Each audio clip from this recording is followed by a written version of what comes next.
南方7月的夜总是潮湿的像能凝出水来，空气里弥漫着发酵的稻草味和泥土的腥气。这种闷热让人心里莫名的长草，尤其是住在这个四面透风的农村自建房里，每一丝风吹草动都被无限放大。我和嫂子住的2楼其实就是简单的预制板房，中间隔着一堵不仅不隔音，甚至连光都能透过来几分的红砖墙。虽然抹了灰刷了白，但在深夜里，这堵墙就像是不存在的。我哥常年在外跑运输，一年到头回不来几次，家里就剩下我和嫂子守着这栋空荡荡的房子。我是个刚毕业待业在家的大学生，心气高却无处安放。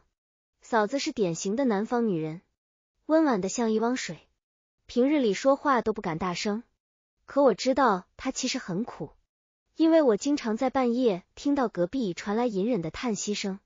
那天晚上的月亮很亮，惨白的光透过窗帘的缝隙洒在我的床单上，像是一层洗不掉的霜。我翻来覆去睡不着，身上的汗把背心浸得透湿，粘在皮肤上，难受的要命。隔壁房间的灯早就熄了，我以为嫂子已经睡了，便也不敢弄出动静，只是盯着天花板发呆。就在这个时候，隔壁突然传来了一声极其轻微的响动，像是赤脚踩在木地板上的摩擦声。如果是平时我肯定不会在意，但这声音太轻了，轻的像是刻意压低了脚步，透着一股鬼鬼祟祟的味道。我的神经瞬间绷紧了，呼吸也不自觉地屏住，耳朵贴向了那面冰凉的墙壁。墙那边很安静，安静的能听到老式挂钟走动的滴答声，但这种安静并没有持续太久。很快，那种摩擦声又响了起来，这次伴随着一种类似于布料摩擦皮肤的沙沙声。我的脑子里轰的一下，某种不可言说的画面像野草一样疯长。我哥不在家，嫂子一个人，这么晚了她在干什么？或者是谁在她的房间里？这个念头一旦冒出来，就像毒蛇一样缠住了我的心脏，让我浑身燥热。理智告诉我应该翻个身睡觉，不要去探究成年人的秘密，但身体却不受控制的僵硬着，每一根神经末梢都在捕捉着隔壁的动静。紧接着传来了一声压抑的闷哼，那声音短促而痛苦，像是被谁捂住了嘴巴发出来的。我的心跳瞬间飙升到了嗓子眼，那个声音太不对劲了，不像是欢愉，更像是在挣扎。难道是进了贼？最近村里确实不太平，听说隔壁村就好几家遭了殃。想到这里，我猛地坐了起来，冷汗瞬间流了下来。如果真的是贼，嫂子现在岂不是很危险？我顾不得穿鞋，随手抄起放在门后的那根用来顶门的实木棍子，赤着脚轻手轻脚地摸到了走廊上。走廊里黑漆漆的，只有尽头的一扇窗户透进来一点微弱的月光。嫂子的房门紧闭着，门缝里没有一丝光亮。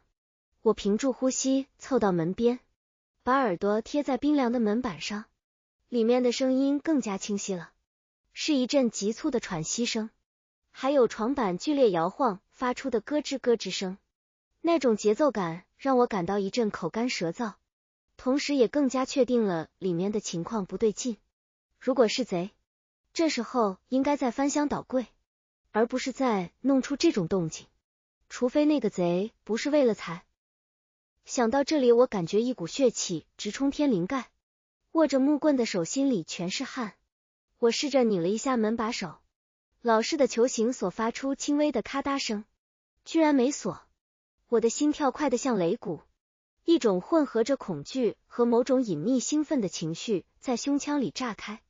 我深吸了一口气，猛地推开了房门，同时把手里的木棍举了起来，做好了和歹徒搏斗的准备。嘴里那句谁还没喊出口，我就彻底愣在了原地，像是被施了定身法一样动弹不得。房间里并没有我想象中的歹徒，也没有我想象中的那种不堪画面。借着窗外透进来的月光，我看到嫂子正趴在床沿上，上半身几乎悬空，一只手死死地抓着床单，指节因为用力而泛白，另一只手正极其别扭地反手伸向后背，似乎在够着什么。她身上穿着一件单薄的真丝睡裙，因为姿势的缘故，裙摆卷到了腰际，露出大片在月光下白得刺眼的肌肤。而让我真正感到头皮发麻的是，她的后背上，在靠近肩胛骨的位置，有一大片触目惊心的红肿，在雪白的皮肤上显得格外狰狞。空气中弥漫着一股浓烈的红花油的味道，刺鼻又辛辣。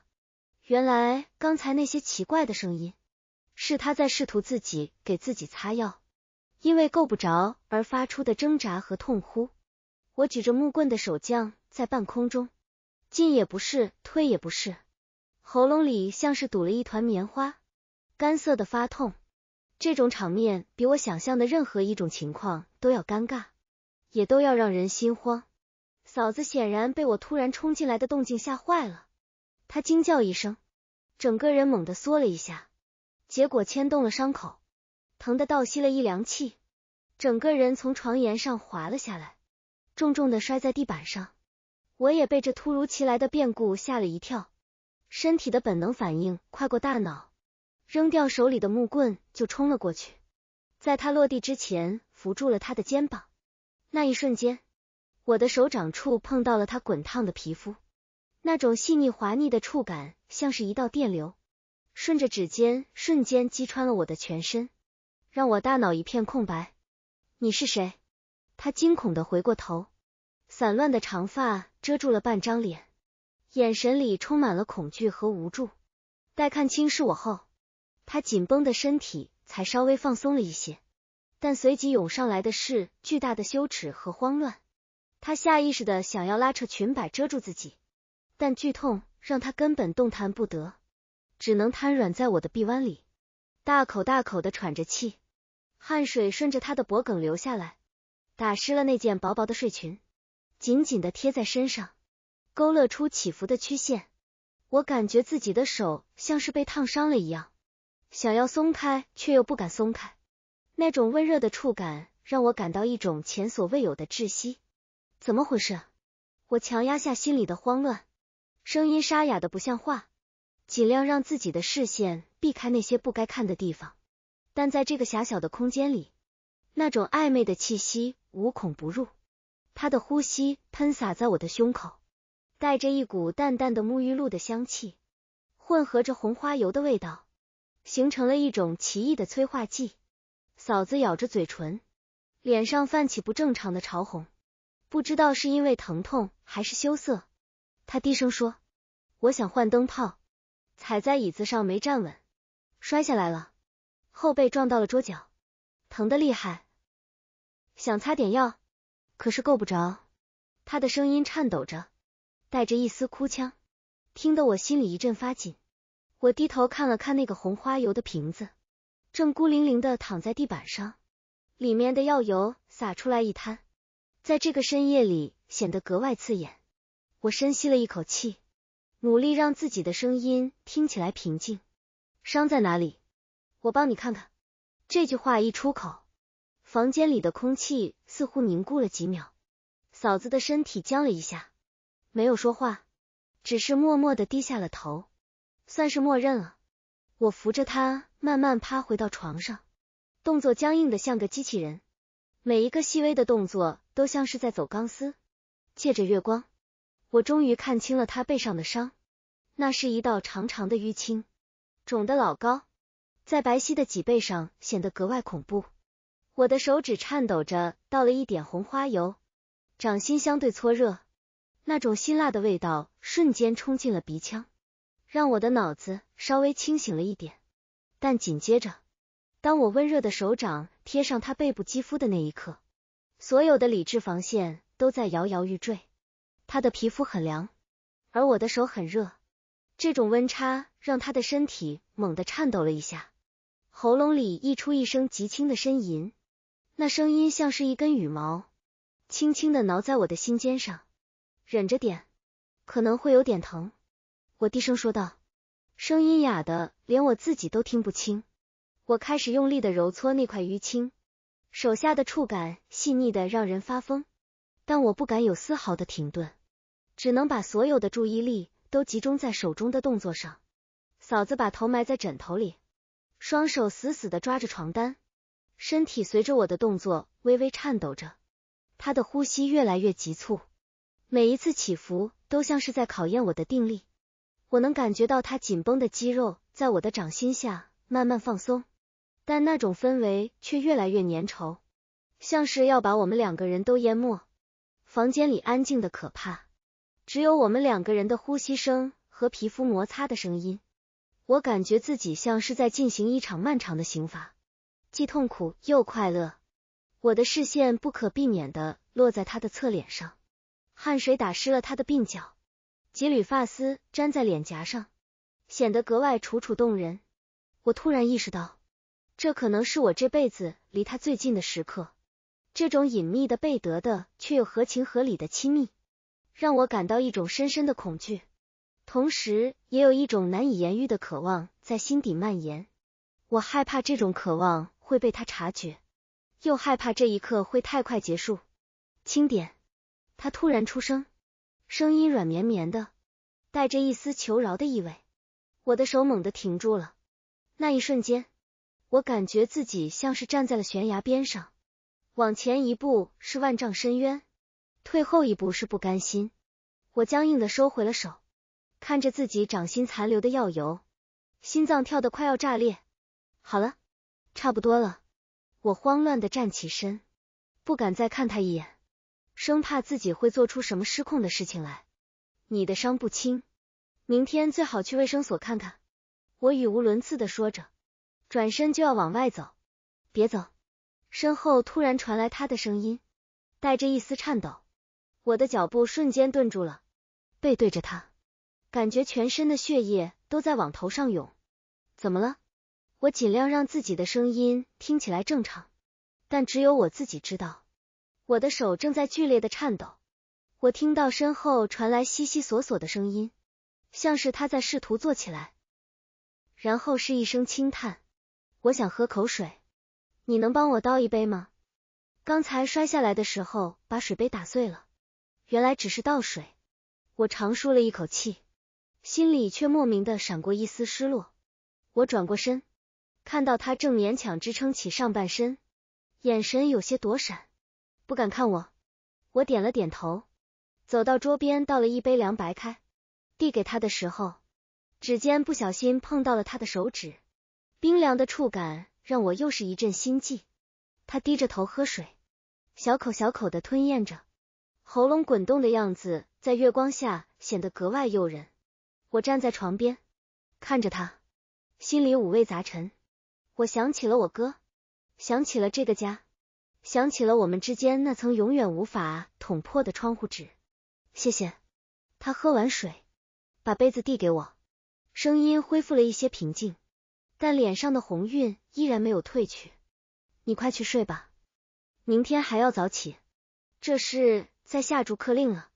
我点了点头，接过杯子放在桌上，心里那种失控的感觉终于慢慢平复了下来，取而代之的是一种深深的疲惫和空虚。那我回去了，有事你叫我。